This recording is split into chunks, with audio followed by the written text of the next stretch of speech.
we've almost lost the sense of when I was raised in the generation or two before me that I got to see.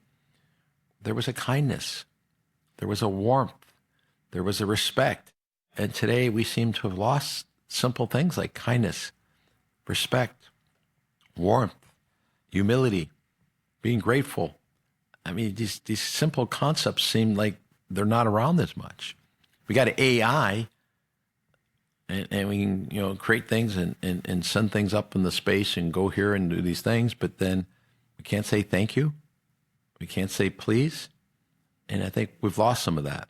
And I think getting back to just goodness. Again, I have to remind myself to do it as well. Let's discover what people are building in the greater Cleveland community. We are telling the stories of Northeast Ohio's entrepreneurs, builders, and those supporting them. Welcome to the Lay of the Land podcast, where we are exploring what people are building in Cleveland and throughout Northeast Ohio. I am your host, Jeffrey Stern, and today I am very excited to welcome Umberto Fedeli back on for his third conversation. In our first two conversations, episode 135 and episode 171 respectively, we explored Umberto's remarkable life journey, deep-rooted wisdom, and how he's mastered the craft of building authentic relationships and connecting people across business, politics, and philanthropy. Those conversations are timeless and contain awesome knowledge for those curious. I would highly recommend you listen to those to best set the stage for our discussion here. Today, we delve deeper into these foundational ideas, unpacking the origin of Umberto's relentless commitment to relationships, mentorship, and personal growth. We explore how to navigate the delicate balance between patience and persistence, and between progress and perfection, and ultimately how to cultivate resilience and rationality during times of great uncertainty. We unpack Umberto's perspective on the current state of the world, from economics and politics and tariffs. We talk about volatility, the fundamental human need for love and connection, regrets, legacy, and a whole lot more. So please enjoy this insightful, continued discussion with Umberto Fedeli. On a technical note, due to unexpected issues with our recording equipment at the time of this recording, we did lose some portions of this episode, which have been audibly enhanced using speech technology to attempt to recover the recording's clarity and continuity. We appreciate your understanding for these subtle auditory and phonetic discrepancies.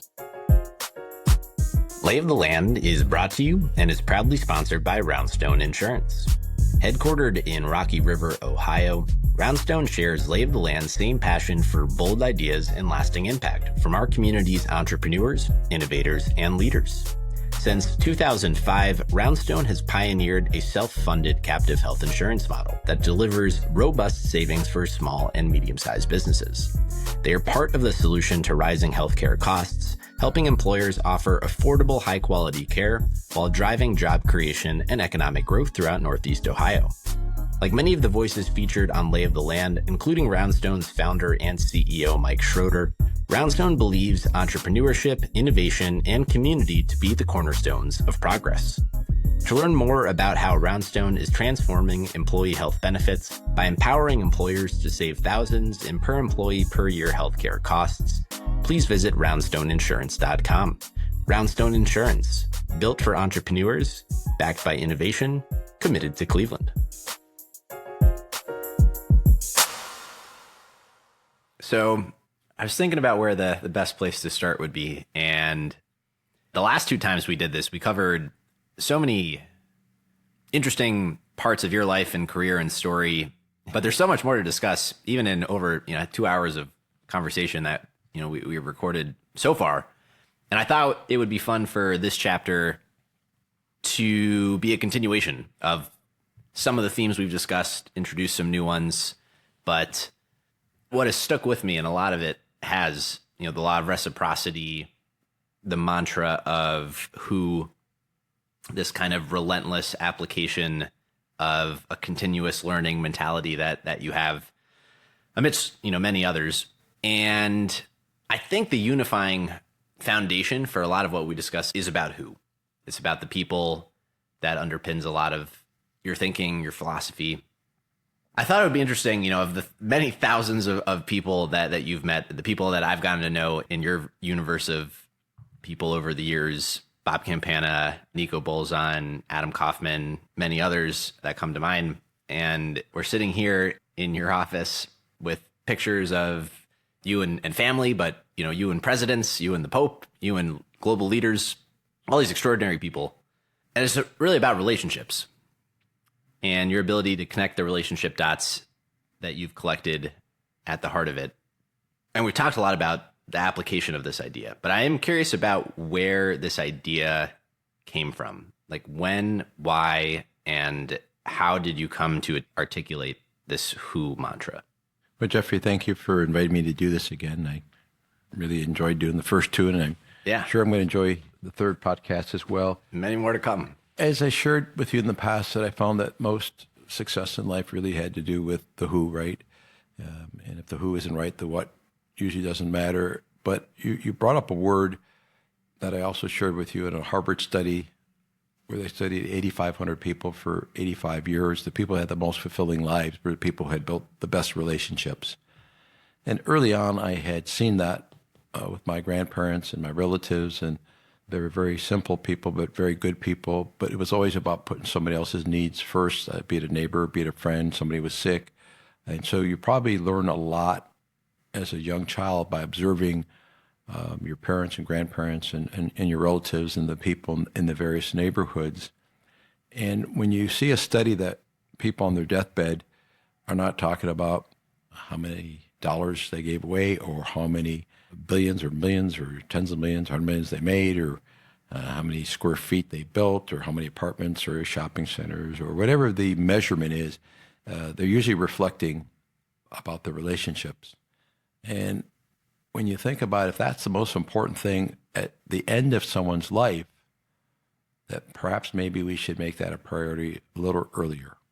So it was instilled, being a peasant kid born with immigrant parents. 3 of my 4 grandparents went to 3rd grade, and my one grandmother did not go. My dad 5th, my mother maybe a little bit more in 5th. So I was the first person, forget college, forget high school, first to go to junior high. But it was always about people and about relationships, and it's about touching people's lives.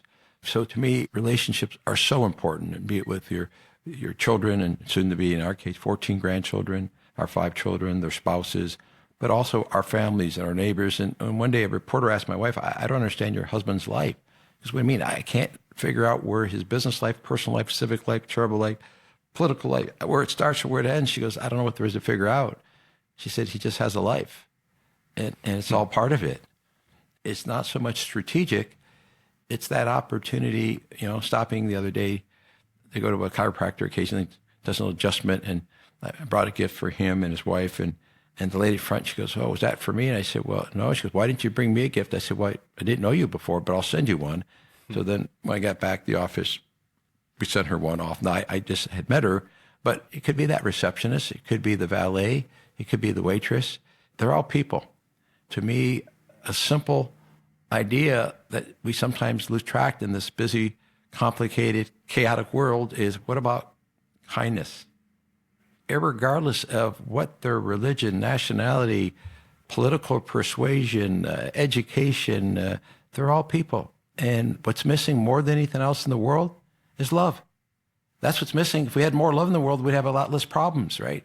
And so, because it becomes pretty dog-eat-dog in the political world, in the business world, and what's going on in the public markets, or what's going on with wars. If people loved each other, would they want to kill them? If they loved each other, would they want them to hurt them? And so if we had more love, I think the world would be a better place. So to me, relationships are the most important thing. Now, I'm human, and sometimes I'm a little tired or I'm a little upset about something. And so sometimes I have to remind myself. And one of the reasons I write sometimes is to force myself to put down not only my thoughts and reflect, but once I've put it in writing, I really learn it. And if I can share it and I can teach it, then I own it. But then it's also a way for me to go back and say, you better be living what you wrote. You better be doing what you talk about. It also puts pressure on me to perform and to live up to what I've shared.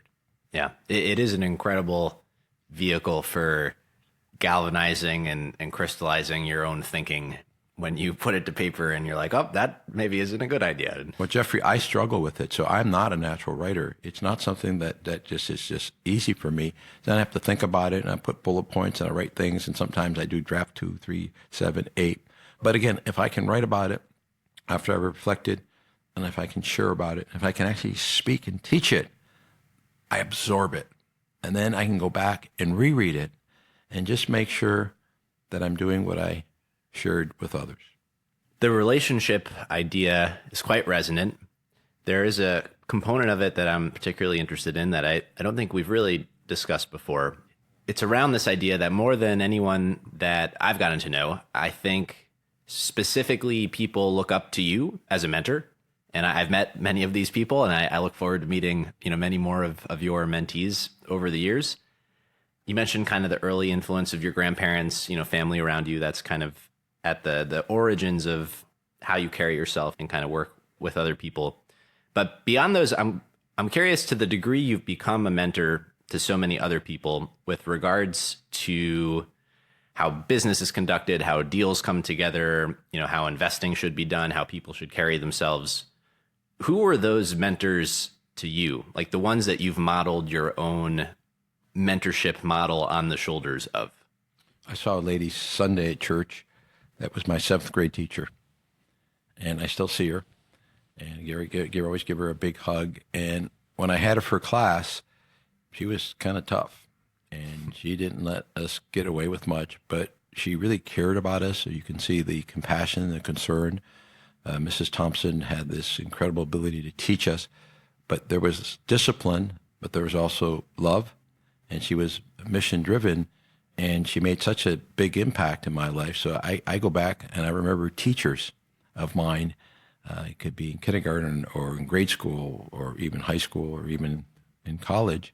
So some of the teachers early on, they really cared about you, and it wasn't just student. They kind of watched over what you were doing, and they became a counselor or an advisor in after school or what extracurricular things that you were involved with. One of the gentlemen I met when I was 16 years old, my father was starting a business, maybe I was 17, and he was a CPA. And then I ran into him again where he's a professor, and he's now my counselor at John Carroll. And he took an interest in me and watched out for me and gave me advice and kind of taught me lessons and kind of watched out and protected me. Another gentleman I met at a social event as a young business guy, I became almost a son to him. He had 4 daughters, and he had become a very successful executive and president of a number of very, very big, substantial companies. Throughout my life, I had people who did, as Mother Teresa would say, ordinary things in an extraordinary way, but they really cared about me. And they had such of empathy. And a great guy once said, nobody really cared how much you know until they knew how much you cared. And these people cared, and they were concerned, and they went out of their way to share life lessons or to, pull you aside to say, watch out, be careful. And there wasn't a hidden agenda. It was just because there was a concern. I got a call the other day from a friend of mine I haven't seen in a while, but I met him in 2nd grade. Yeah. And he needs help with something that he's involved with, a charity he's involved with. It's actually a school where he spends a lot of time volunteering to help out. And I reminded Jamie that you invited me to your house for dinner. And I'm in 2nd grade, and I had transferred over to St. Gregory's, and you were so kind, and you were really popular, but you were really nice. And then you brought me to meet your mom and dad and your family. And I said, I just remember that kindness. Yeah. And you were already in school there. I was the new kid, and you were treated me with open arms. And he's been like that his whole life. And I shared the happiness article with him with all the research and all the key factors, and from St. Thomas Aquinas to Aristotle to Socrates to the Beatitudes. And I said, you've been living this ever since I met you in 2nd grade. So in 2nd grade, I'm not sure how old you're, at 7 or 8 years old. And here I've agreed that we're going to do a luncheon for this campaign they're going to do, and agreed we're going to host an event that we did. And this is going to be the 100th anniversary of this school. But he made a difference. I was at a charity event not too long ago, several years back, when we got honored for this event, which we didn't know we were getting honored. This gentleman had sent a big contribution in. As a teenager at 16 and 17, I was cleaning the bathrooms in his family's property. Yeah. And I said, only in America could you be cleaning the bathrooms in someone's property, and several decades later, they're sending a very large gift in your name and your honor. So that touches you. And I said, I met my wife there, and she was 16, I was 17.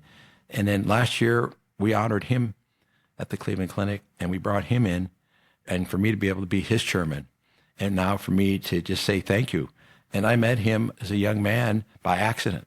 And I connected the dot by just going over and thanking him when I dropped some presents at a wedding and saying thank you to him. That one extra step has had exponential returns, I don't mean necessarily financially, but in satisfaction in life, because we got to be friends. And decades later, so I had great people like school teachers, high school, college. You could be a coach when I played Little League. I remember a gentleman that just would take me out with him. It was my next door neighbor of my grandparents. And he would take me to like a restaurant. Like we didn't go out to dinner. And I was friends with his son, who was a little older because he lived next door to my grandparents. So I'm maybe 5 or 6. And he was so kind to me. And he was the neighbor of my grandparents. And he just took me in and had me at his house. And I hung around and played with his son. And their kindness and teaching us things and watching out for us and sharing things. And so I think we learn from others. Now, sometimes you also learn not how to treat somebody. Sure. And by people maybe that had an adverse effect, that's still a good lesson, but it's also a lesson of how not to treat somebody, how not to act. So there have been so many wonderful people. And it was once said by the late Pope Benedict, God works through people. And sometimes we don't necessarily know that. But I've had many great experiences with so many wonderful people that set the example. Who comes to mind as the most formative of those people with regards to business and investing? I would say to business, so I had a business professor who taught me accounting, and I wasn't an accounting major, but I was a business major. And I had the highest grade in the first semester. And then I had the lowest grade, and probably the lowest of the lowest grade. It was barely passed. In fact, I went up to him and said, Mr. Panicki, someday I'm going to be an important client of yours, because he also had an accounting firm. And I said, I think there's a mistake. He gave me a D. And he looked at me and goes, I know, it should have been an F. So if I were you, I'd shut up and get the hell out of here. And so, early on, he was a CPA, and he had a number of prominent clients. But I met him through my father when he was starting, because I had to go meet the accountant and the lawyer to help him incorporate when he was starting his business. And unfortunately, last year, we lost him. And I did go visit him in a nursing home. Initially, I had lunch with him when he was good enough. The last time I went to see him, he was not cognizant. He was already out. Another gentleman that was president of White Consolidated, and he was president of Fig International. He was a CPA and then got into industry and then went from basically being a financial guy to becoming an operations guy, and then was COO and ran a number of businesses. And I met him early on at a political event, and I got to be friends with him, and he became the chairman of our advisory board. We started an advisory board, and I said, all right, listen, you'll be chairman. Good. Now, what do I do? What do you mean? I said, I have no idea. I've never done this, because I started at 19, and I didn't work at any companies. I didn't have any training. And he said, all right, well, give me a pad and pencil or pen. And he started asking me a bunch of questions. And all of a sudden he goes, well, this is what you said your mission is. And this is your vision. Yeah. And these are your critical success factors. And then we were doing things like a SWOT analysis. And he had gone through the process of doing this and planning in different businesses with executives and building companies. And then he became the chairman of our advisory board, because I said I made him chairman because I didn't know what to do. And then we asked other people to help us. And then we actually had an advisory committee of very prominent, very successful, very significant business people that were willing to help me out as a younger guy and as a smaller business guy.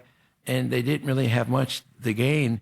And then we would take them on trips, and we'd have meetings, and we'd go to nice places and nice restaurants and stay at nice hotels. And it was like my way of saying thank you, because I could never pay them what they were worth, because they were all successful business people that did very well, but they were willing to help me out. And so that whole concept of play it forward, then I sometimes say, well, all right, maybe sometimes I don't want to do something, but it's important to somebody else in their career. They may be at a different state or stage. Yeah. And so there are so many people that set the example. And so I would say these two gentlemen stand out to me that I met much, much earlier in my career. One when I was a teenager, and one when I was, maybe in my early 20s. They were very significant. Unfortunately, my one friend, I would visit him 2 or 3 times a week, at a home, and he couldn't speak anymore and had a stroke, and I would go visit, and he would be so excited when I would walk in his room, and he couldn't communicate, and I'd give him a big hug, and I kissed him on his 90th birthday. I came, I brought him a bunch of chocolates, and someone said, I don't know if that's good for him. I said, well, I think at 90 he can have some chocolate, and he couldn't talk. He's in a nursing home, and, and as many chocolates as I could feed him, he would eat. I mean, I think he ate the whole box, and I think I bought fruit pounds, right? Yep. And he was able to chew and swallow them. And then I was there when his wife died. They had to wheel him in, and they actually did the funeral there because she lived across the hall. And then eventually he had passed on, and he had a big impact. But when I go visit him, I just couldn't forget what he did when I was younger. And now he was no longer the successful, prominent business guy. He was an old guy in a nursing home that didn't have the ability to do anything for himself. And so sometimes we complain about things we don't like. We complain about things we perhaps don't see. And I wrote a Thanksgiving message once and said, we complain about what we don't like to see, but maybe we should say we're grateful we see. We don't like what we hear, but we can hear. We don't like all these people's opinions, but we're free that we can express our opinion. So I can give you what I don't like, but then I can do what Charlie Munger said, the inversion, and say, well, this is why you should be happy. We're in a country where we can at least complain. We have choices. You have an eyesight. You have hearing. You don't like the way this tastes, but you can taste. You have food to eat. You have choices to make. So I could take the opposite of every situation and invert it and say there is a positive side to this. And sometimes even bad experiences, there are good lessons to learn. Yeah, I like the inversion thread. So there are some concepts we've discussed before, some included in these recordings and some, outside, that I think would be interesting to follow up from that idea with, which there's some through line between this tension between progress and perfection, the tension between high external standards and low internal expectations, and this tension between patience and kind of like persistence. And not being stubborn all the time. Maybe you think you're being patient, but maybe you're being stubborn. Yeah. So you read that article with the 10 points, I see.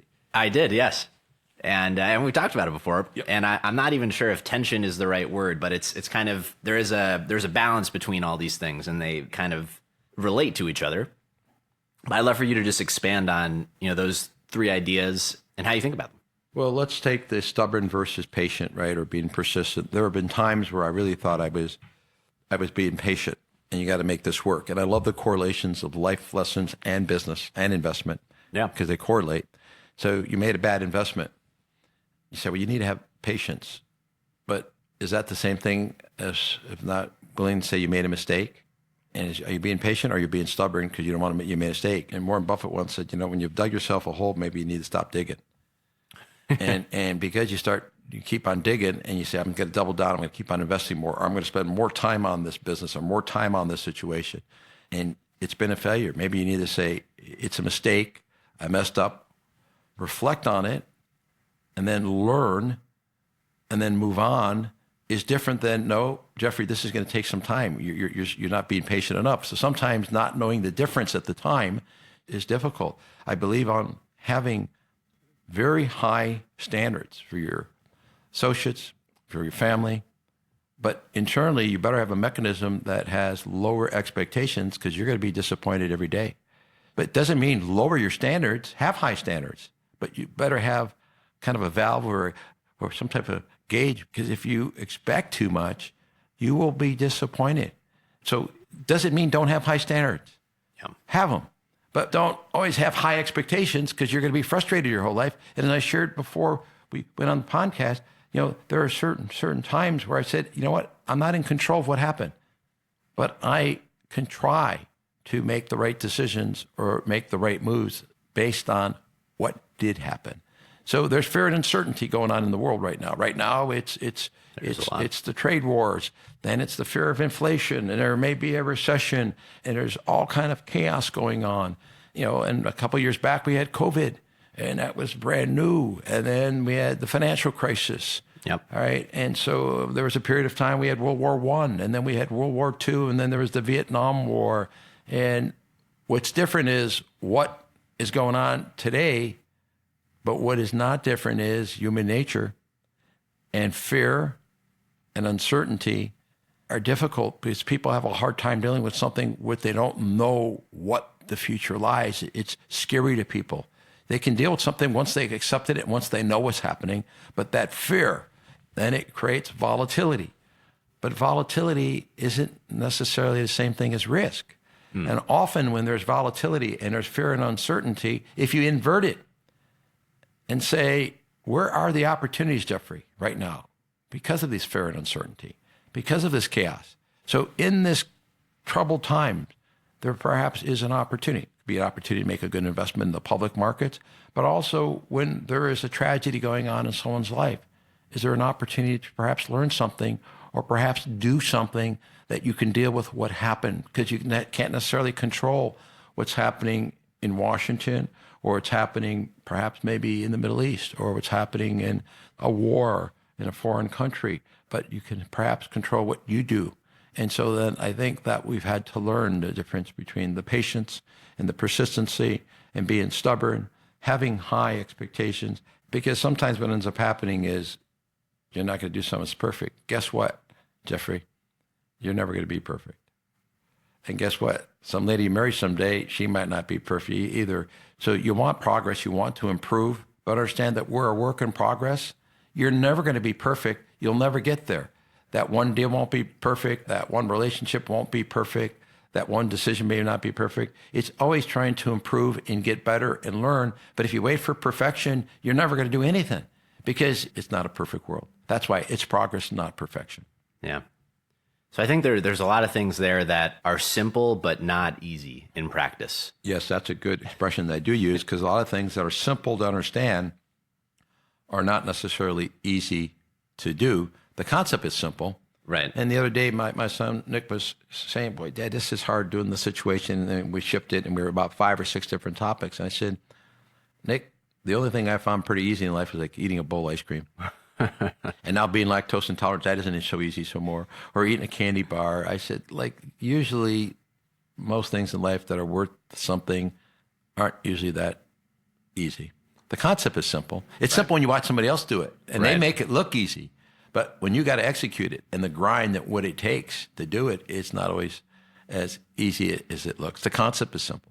So when you think about being in a time of great uncertainty, while there have historically been many of them, I think it's one of these simple but not easy things to say, you know, we should practice this stoicism, you know, and be, you know, rational rather than emotional.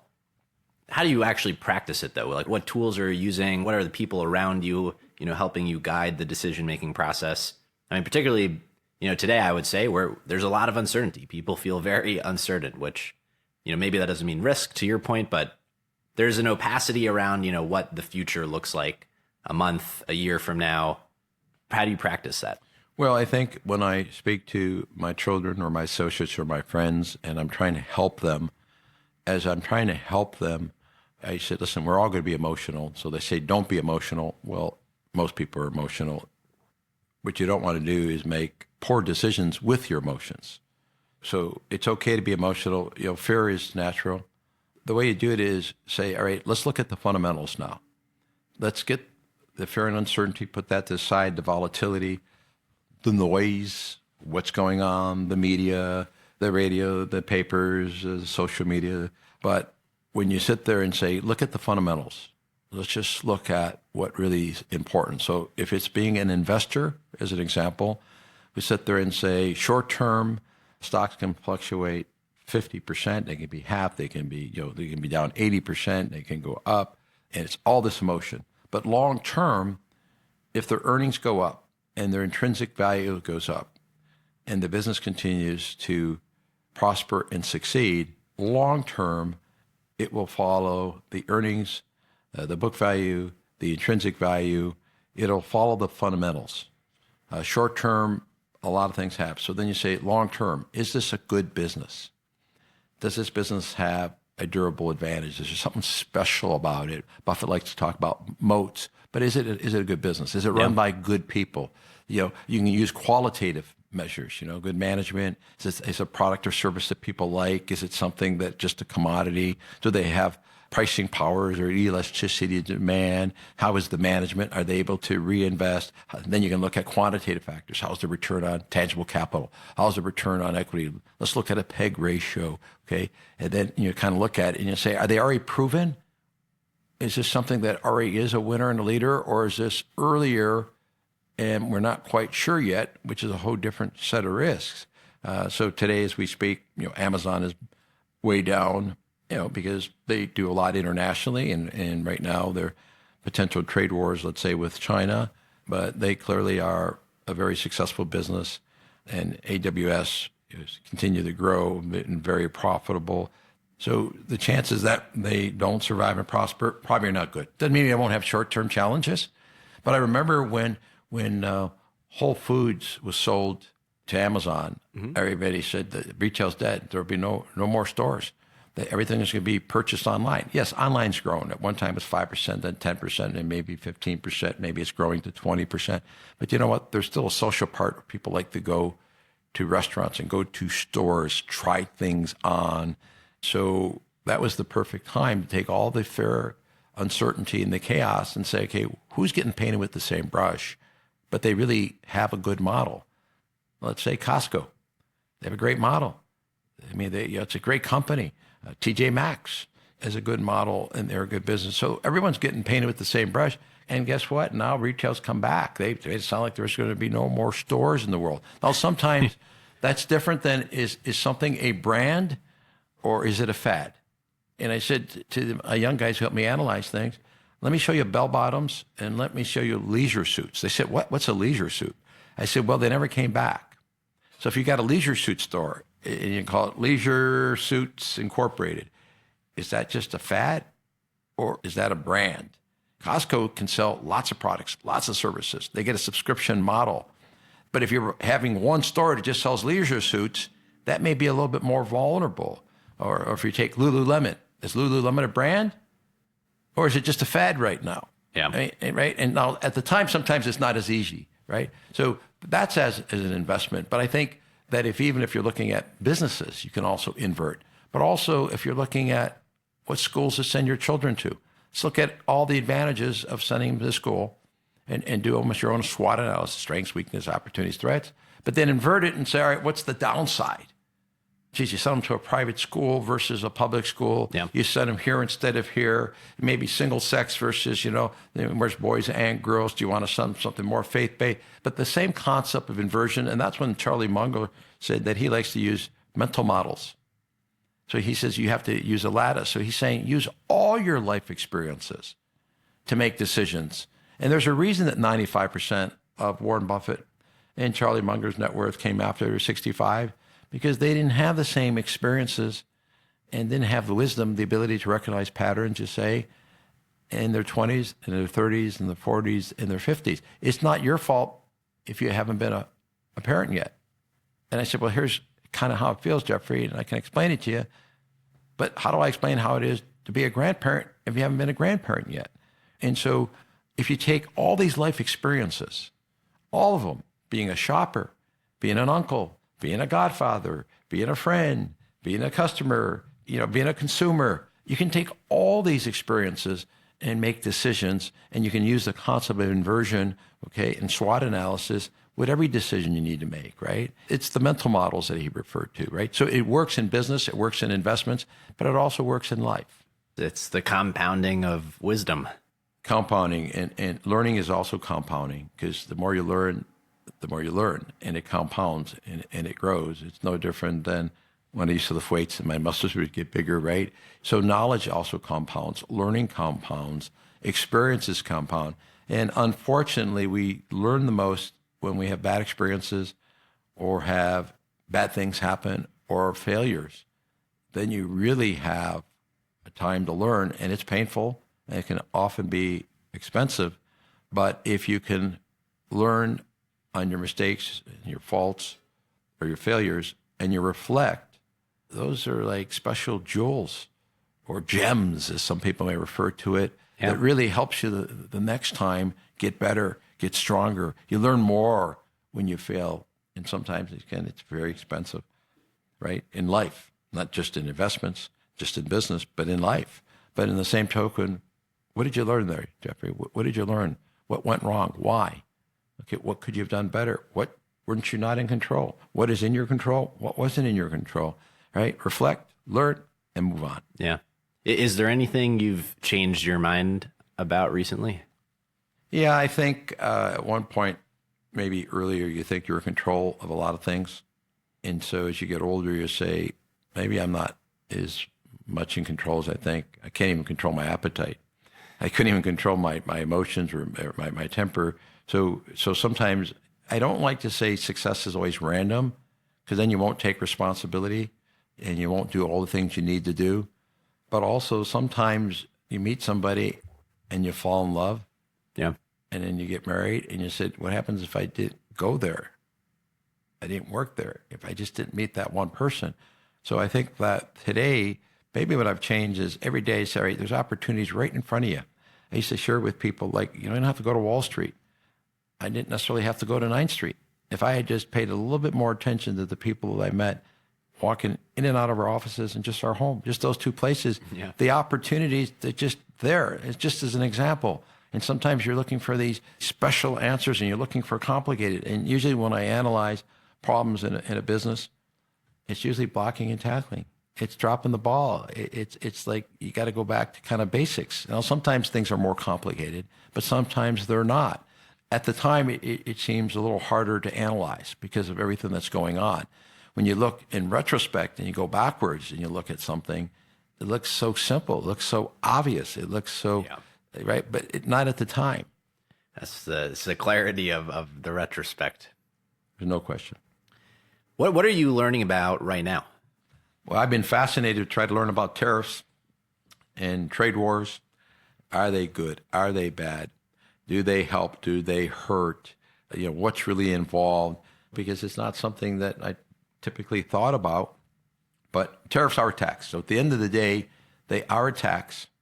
And then who ultimately pays for them, right? And are they a tool? Mm-hmm. Are they a weapon? Do they really work? Are they short-term? Are they long-term? They're much more complicated because in the current situation, what we're doing right now in the country, and when you send a note out to 200 countries at one time, that's an awful lot.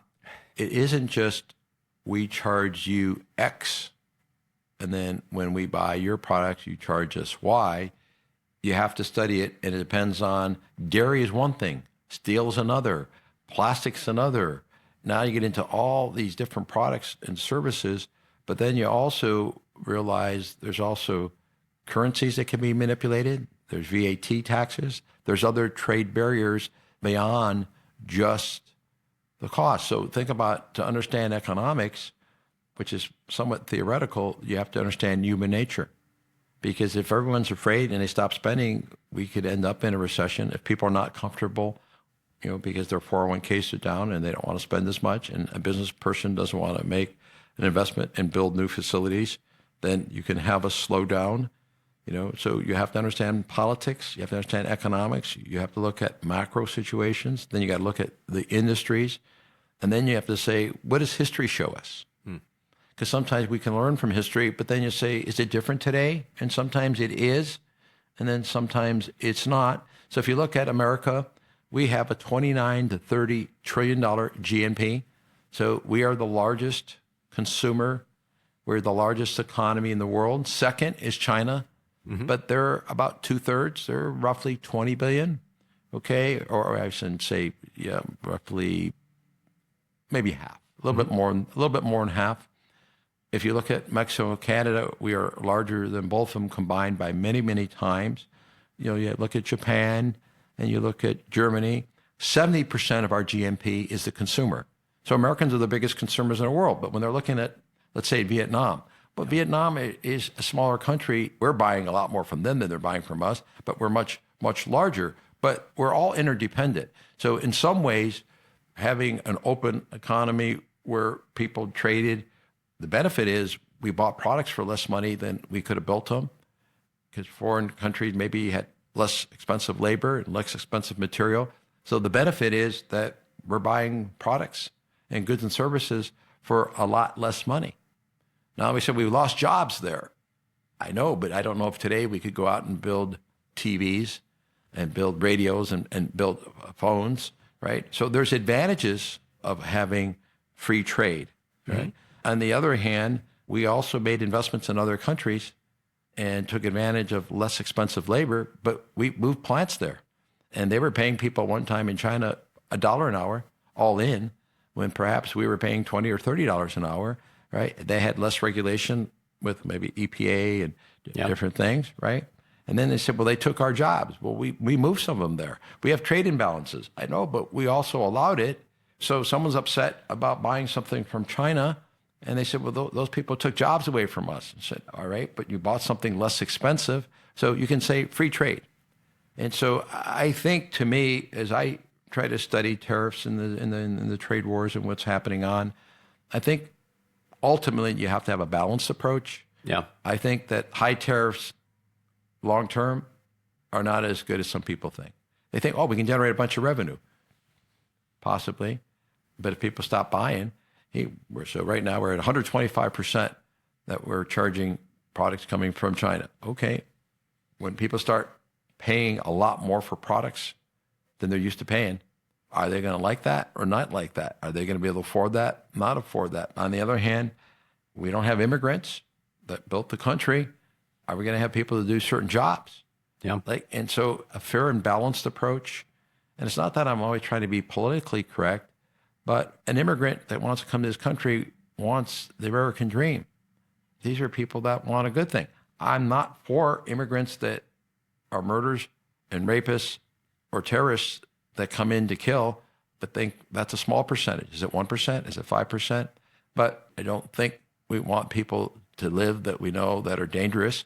But on the other hand, we are a land of immigrants. But I think a fair and balanced approach, it seems politically we go to extremes. Yeah. We go to one extreme, and then we go to the other extreme. And then there's constant chaos. Now, one of the things the political experts know, if you create intensity with voters and you get them really angry, they show up to vote. So they're very good at getting their base upset, getting mad on both sides, and then they want them to turn out. But at the end of the day, isn't it fair and balanced? Isn't it say, okay, let's look at what's right and fair? Recently, I sent a piece out that Stanley Druckenmiller, who's a brilliant macroeconomics guy, but he's a brilliant investor that had returns for decades that were incredible. And he worked with George Soros, and he tends to be more Republican, and George Soros tends to be more liberal. In his opinion, you can get to about a 10% tariff, and that may be okay, where it actually maybe helps. But you get too high, it actually hurts. There's others that tell you any tariff is bad. There's others that tell you, oh, no, tariffs are beautiful because you can have other people paying for everything that we have. Now, like when they talk about a war, and you say, we put in $350 million to help the people in Ukraine, and said, but Europe put in $100 billion, and we put in $350. Well, they say, is that fair? They're next door. We have a big ocean between us. Why do we put 3.5 times as much? They put theirs in as a loan. And I think most of ours was just given. And so sometimes we're unbalanced, and sometimes Americans have been too generous. But on the other hand, some of these problems we have to look in the mirror. So no different in business and in life and in family. I think we should first look in the mirror and say, maybe we didn't do something right to start with before we start blaming somebody else. Because in many cases, we created some of the problems that we're in. People that get into trouble, and I've had people come to me for years, and I used to try to help them. And I said, like, Jeffrey, if you got a drug problem, by giving you more money to do more drugs, I have to acknowledge that I can do my part if you do your part. You got a drinking problem, you got a spending problem, right? So in many cases, I think it's good to look internal first and see. This is a complicated issue because we're talking about worldwide, and we're talking about a lot of products and a lot of goods and a lot of services. And it's the topic of today. Now, what happens by the time you have your podcast out? Is it over? Is it still going on? I can't predict the future and how long anything lasts. I'm not sure if the people in charge know where we end. They may know what they're trying to get to. Are we trying to just get the lower tariffs and better deals? Possibly. Are we trying to generate revenue? Possibly. To pay off deficits and pay for our spending? So why do we spend $2 trillion more every year than we take in? So if we take in 5 trillion in taxes, why are we spending 6, 7, or 8? I understand during COVID, I understand during a war, but how do we continuously spend more than we take in and then we borrow more? At some point, you say it doesn't work in households, it doesn't work in business. I thought the last 2 stimulus bills that were done over the previous administration were over the top. Why do we need to stimulate a good economy? Why do we need to overstimulate when we have growth? And Ronald Reagan used to say that government is usually part of the problem, not part of the solution. Industry, businesses, entrepreneurs create jobs, but you need government. We need public and private participation. We need a balanced approach. It's not what we have today. In a Republican primary, you got to move to the right. In a Democrat Party, you got to move to the left. And it's gotten more chaotic. I've never seen the country more divided, and I don't know if I'm just paying attention as I'm getting a little more mature. It's a nice way of saying older, right? Or is it more chaotic? And I ask my friends, is it just me and I'm paying attention and I wasn't when I was younger? They said, no, it is more chaotic, right? But we've also had times in history, during the Vietnam War, it was terrible. When we had the Cuban crisis, the Korean War, and like I said, World War I, World War II. So all throughout history, what changes is things happen faster today because of technology, but human nature really hasn't changed. And so I think if we could have more of a balanced approach and say, what is the greater good? You can come from it from the left and I can come from the right, but we have the same big goal. But if the other goal is I have a hidden agenda and I want to control your land, I want to control your country, and I want you to believe what I believe, and I need to kill you because you don't have the same faith I have, I don't know how that makes any sense, to hate people over religion or even over political. I don't know, like if you like Ohio State and I like Notre Dame, or if you like vanilla and I like chocolate, that make you right and I'm wrong. Now, there are certain rules. My Orthodox friends have over 600 of them. I can't track those.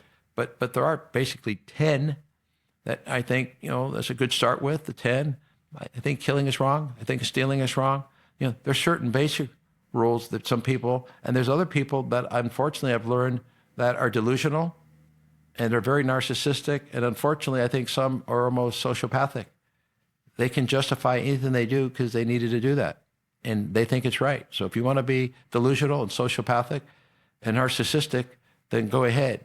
I don't think that's the right way, but it seems to be what's happening today in Washington and what's happening in the world. Thank God that in Ohio, we've had great leadership. Our economy in Ohio has been outstanding. We've had, I think, a good governor and John Husted, Senator Husted, who's our lieutenant governor. We've had more of a fair and balanced approach and things. Ohio right now is in top 5, but politics is pretty brutal. So, when I watch CNN, I think they're fair and balanced to the left. I watch Fox, I think they're fair and balanced to the right. Sometimes I say it's like when I was a kid watching big time wrestling, it's just show business, right? Because sometimes they're extremes, they're playing to their audiences, right? Yeah. So that's why I like to make my own decisions. And that's why I wanted to study what's going on. And what does history show? Will teach us a lot, but sometimes things are different and sometimes they're really not different. So I've been trying to study that, trying to understand what's happening. There have been trade imbalances. There have been also unfair practices, but there's nothing new. Ever since there's been man, they've taken advantage, right? But we also allowed it. And we have to look in the mirror first, right? And then say, let's look at a fair and balanced approach. Yeah. When did you become interested in politics? I started getting interested in politics, I think, I was interested when I was younger a little bit, but I didn't understand everything. I started getting involved in my 20s. Yeah. And it really was back when I would watch on TV and the city of Cleveland was being made fun of. We were the mistake on the lake and we caught on fire and we went through a pretty tough time. And then there was a gentleman who had become mayor and kind of got people involved.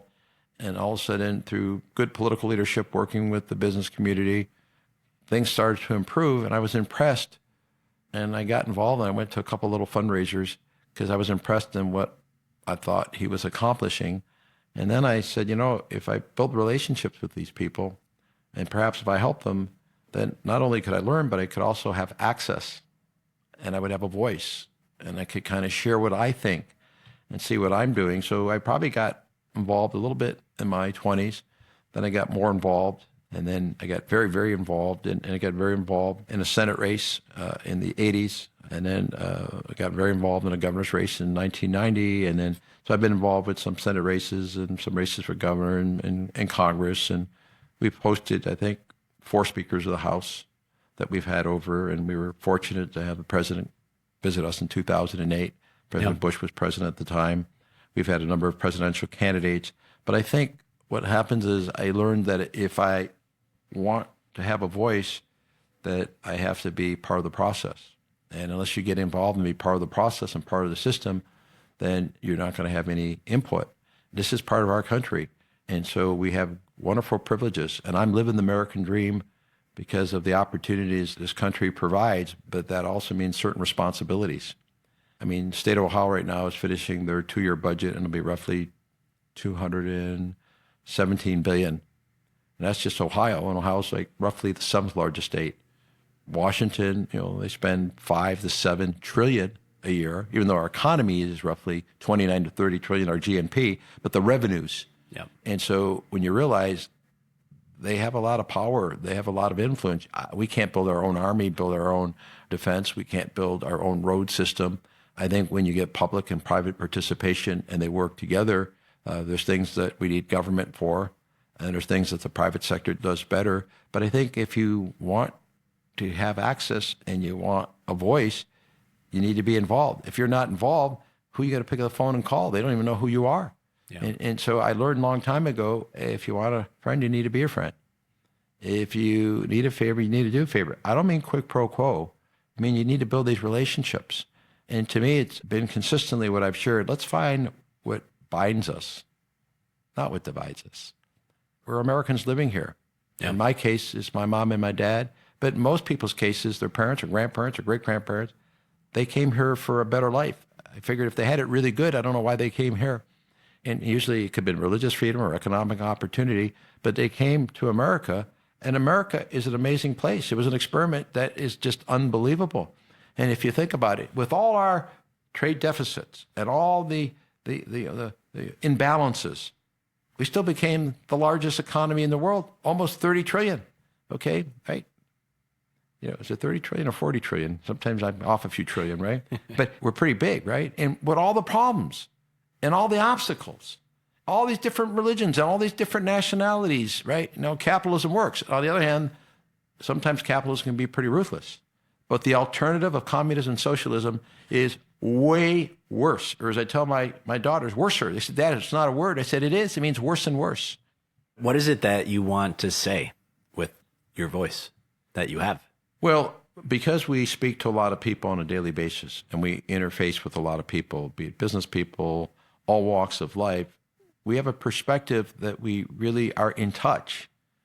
And it's like if you're in touch with the customer, if you're at a store, you're in touch with the consumer and people walking in and out of a store, then you kind of know what's happening and you know different perspectives.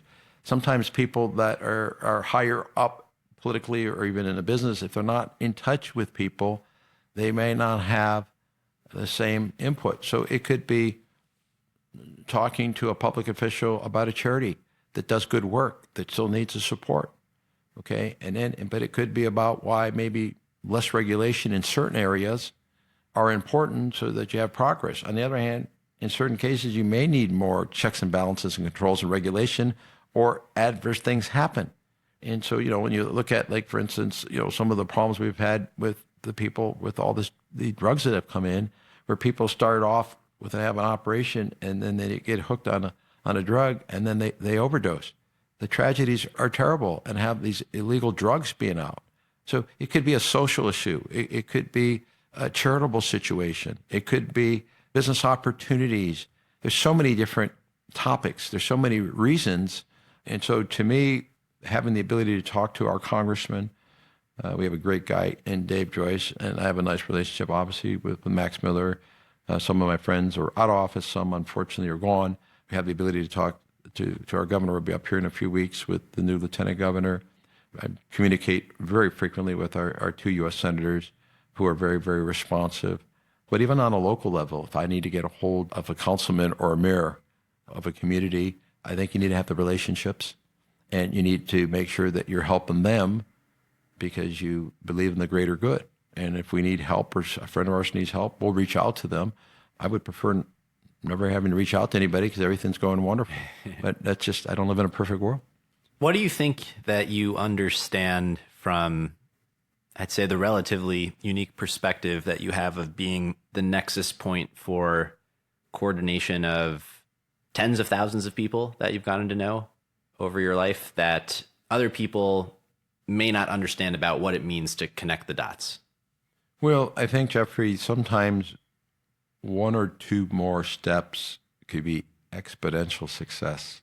So you meet somebody, but if you don't do something with that, or you listen to someone that has a problem, maybe making that phone call to that person who can make the difference, or perhaps introducing them to them, or you have the opportunity sometimes to help somebody that's in trouble. Maybe they're sick and they don't even know how to get someone that's an expert to help them.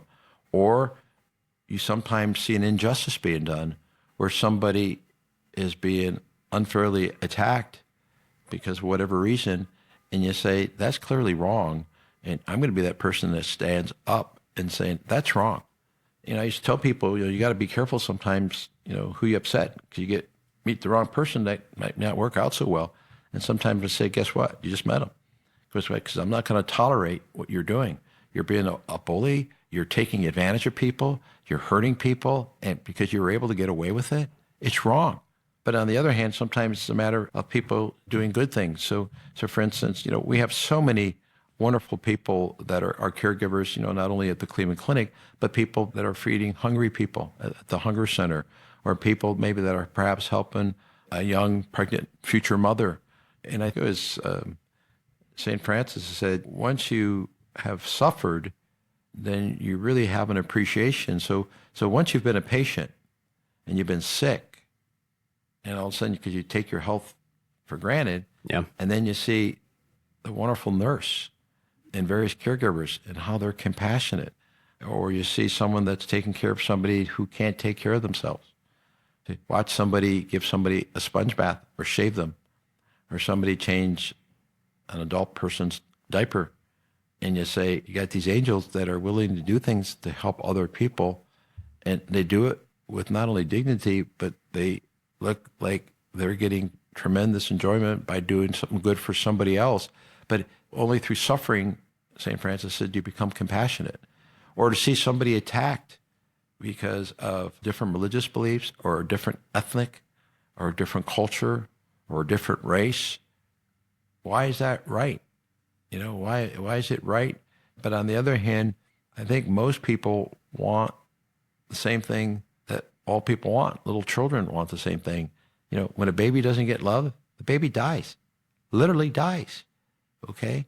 And so loneliness, and people who are no longer part of the community, where they're just not able to, be it physically or mentally, Yeah. and they lose touch. And so I think that if we can just do our small part, and sometimes we have to remind ourselves, we get so busy and you're so focused on if it's your business or your career or the next deal, sometimes we need to get pulled back. And then sometimes we just see great examples of people that are just doing incredible work, be it the school teachers or the nurses, okay, or a person that's volunteering at a hunger center, or a person that is changing someone's wound, or helping a little sick child, or helping an elderly person who can't take care of themselves anymore.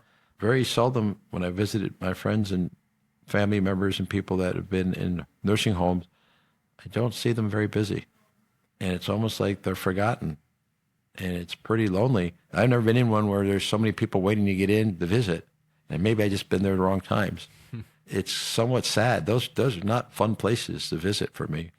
But neither are hospitals per se, but they also do a lot of good things, right? So you had mentioned earlier, in the context of relationships, this kind of end of life regret framework. I'm curious how you think about regret. I think a couple of things. Sometimes you regret things you did, and sometimes you regret things you did not do. So that's actually a Catholic thing. Sins of omission and commission. Warren Buffett liked to use it as an investor, but that is actually a Catholic thing. So it's things you did wrong. They're easier to know, but it's a little harder as things maybe you should have done that you did not do. And sometimes you regret things you did, but sometimes you regret the things you didn't do. And often people regret, based on what I've read and talking with people, and I've also been with people as they're dying.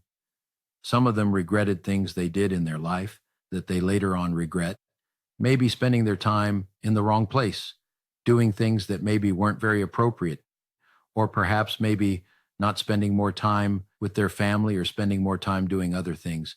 And so I don't like guilt, which I have a tremendous amount. So I don't want to regret not doing the right thing for the right reason. And I also don't want to regret perhaps things that I should have done. Sometimes you don't know it at the time, or you're not cognizant of it, and you only find out in retrospect. And often it's too late.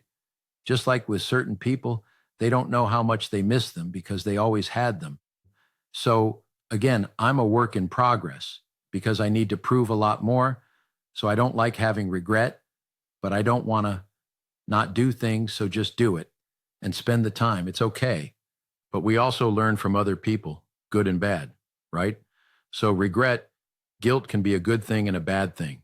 So part of it is you're never going to be totally sure if you're going to the right thing or not.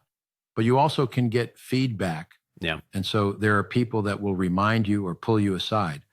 There's others that have their own agendas. And so sometimes you have to stop and say, well, who do you listen to? If you listen to everybody, you'd be nuts. You still have a lot of hair. I don't.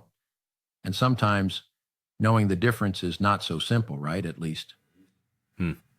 With this work in progress in mind, very much in the spirit of continuous learning, I feel it also relates to writing. I mean, one thing that I feel comfortable articulating at this point is that I feel, you care about the quality of ideas, right? And how you hone in on better articulating and relaying those concepts. Why is it that you enjoy these kinds of conversations? Well, I think it forces me to think about the question you're asking because I don't have the questions in advance every time, nor do I want them. But it also helps me think. It also helps me share. And sometimes I have to remind myself the things that I share and then go back and listen. And I said, that's a good idea. You better do it. Or why aren't you doing more of that? You shared it. Are you doing it? And also I have this compulsion today to share my experiences, good and bad. I just want to share them. And if it helps other people with their problems or helps them become more successful, then I feel that I maybe did my small part. Philanthropy is the love of mankind, but it doesn't always have to be just financial. It could be with time. Just like I mentioned, the corporate works of mercy and the spiritual works of mercy. Feeding the hungry isn't necessarily just a hunger center. It's okay to feed your friends and your family and the community. That's a noble thing. Give them something to drink. It's a noble thing. You don't have to just do good to poor people. You can be good to everybody. These concepts, we've almost lost the sense of when I was raised in the generation or two before me that I got to see. There was a kindness. There was a warmth.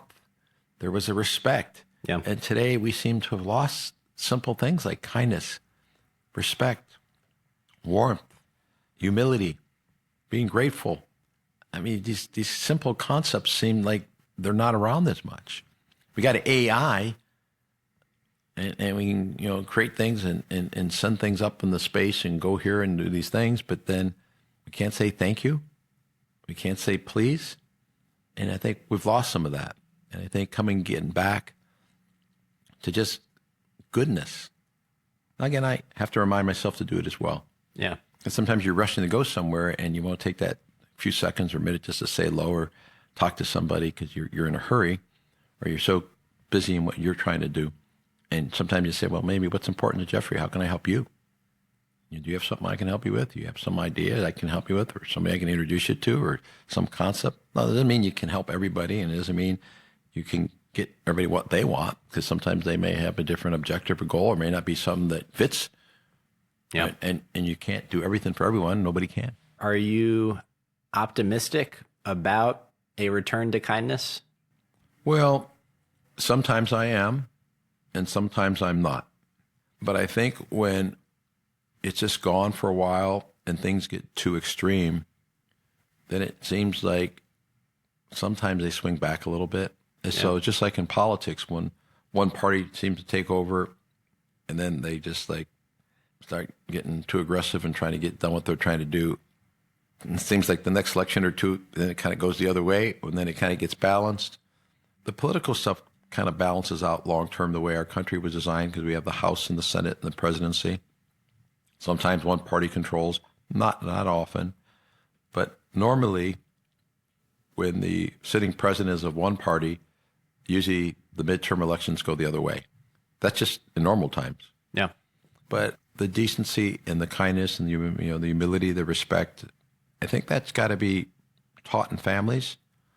I think it's got to be brought up in schools. And I think it's got to be an example that people that are in a position to set that example do. And I think it can be contagious. So I'm not giving up. It just seems like certain times, it just seems lately it's been a little tougher. And then people will say, well, I don't like this politician, I don't like that politician, or this public official. And I said that often what we have in political office is a reflection of what we have in society. And again, I think we need to look internally before we look externally. How do you think about legacy? Well, I wrote something once in an article that I took from Warren Buffett, but you ultimately be judged by how many people that you loved you. And I think what happens is, and somebody pretty famous once said, people might forget what you do or forget what you say, but they often remember how you made them feel. And I think, what happens is that I unfortunately go to a lot of funerals out of respect. And I think there you can learn a lot, because now people are gone and there are people speaking, and they're some are more religious oriented, some are more ecumenical. But I think most legacies are left with things that aren't necessarily just power or financial. When you look at through history, a lot of the people that are revered were people that maybe necessarily didn't have a lot of power or wealth at the time, right? And I could give you a great example with the whole Christian church, if you will, that here you are 2,000 years later, and you have billions of people that are following. And so my Catholic faith teaches us there's three parts of God, right? The Father, the Son, and the Holy Spirit. So we're taught the Father, to me, looks like Moses. Jesus was a man and God, which I know is hard to understand. And then there's the Spirit, and that's the part of God that we don't see. But that doesn't mean that God is necessarily just Catholic or Christian. God may also have a Jewish part. He may have a Protestant part. I don't know, right? I think the fact that we can say there is God means that we're not in the center of the universe. And if you can admit that you are not in the center of your universe, you have to have some sense of humility. So there's a reason that Harvard study showed that people that have a sense of faith tend to be the happiest people. And after that, people who had good family lives, and people that had friends, and people that had earned success with work and service to others. So it's faith, family, friends, and work and service to others. And the people who had the most fulfilling lives had the word relationships. So at the end of the day, I think it's having a sense of faith is important. In my case, it happens to be Catholic. And in somebody else's case, if it's Jewish or if it's Protestant or if it's another faith, I think real religions talk about doing good things. Religions that tell you to act in an inappropriate way to do harm, to me, are not real religions. That's man trying to manipulate, because I don't think that real religions teach people to do bad things to people, right? So I think the legacy of kindness, respect, trying to be generous. Loyalty to me is also important. Don't forget your roots. Don't forget your friends. Don't forget those who did something to help you. And because they're sick in a nursing home and they're not helping you anymore, maybe it's good to go visit them and thank them for what they did, not what they're going to do. And like I said, I've never been in a nursing home where there's too many people trying to get in. Maybe I've just gone at all the wrong times, and it just seems like they're forgotten. And it's, to me, pretty sad. Yeah. So I think the word love, if you had to pick one word, that's probably the most important word in life. But, kindness, respect, gratitude, humility. Yeah. I think humility and gratitude are interrelated. I found those that are grateful have a sense of humility, and those that are humble have a sense of gratitude. They're interrelated. Because to say thank you, you have to have humility. I'm thanking you, right? Say sorry, you have to have a sense of humility, right? So some of these things are interrelated. But again, I'm just a work in progress with a lot more work to do. What are you most excited about? I'm most excited when I see my little grandkids and I just see how cute they are, and I see my children being children, and I just watch their cousins all play with each other, and it has memories of me being with my cousins. And so I get so excited because the simplicity of a child and you know, how little things make them just so happy. And again, you know, they have their moments as well because they're still children. But I think, you know, I love children, and I hate to see children suffer. And it's one of the reasons that I help the Cleveland Clinic Children's Hospital, because there's nothing to be more noble than take care of a sick or injured child. But to me, what makes me happy is seeing little kids laugh and smile. Little children laugh and smile hundreds of times a day, and adults, it's a small percentage of that. And I think we can learn a lot from children. I think we could, both in laughter and curiosity. A lot of ways. We've covered so much ground here. What I've appreciated is that we've been able to really, I think, hone in on a lot of the timeless things that you've curated and built your own mental models for. Like, I think we've done a good mapping of the lattice, if we're going to use Munger's, you know, terminology here. I think that's a perfect place to wrap it for this All right, time. Jeffrey, well, if there's any questions or topics that you think of later, pick up the phone and call me, and I'd be happy to answer them, right? And I appreciate you coming out and spending the time, and hopefully that some of your listeners will find something worthwhile in what we said. I certainly think so. I hope so. Thank you so much. Thank you, Umberto. That's all for this week. Thank you for listening.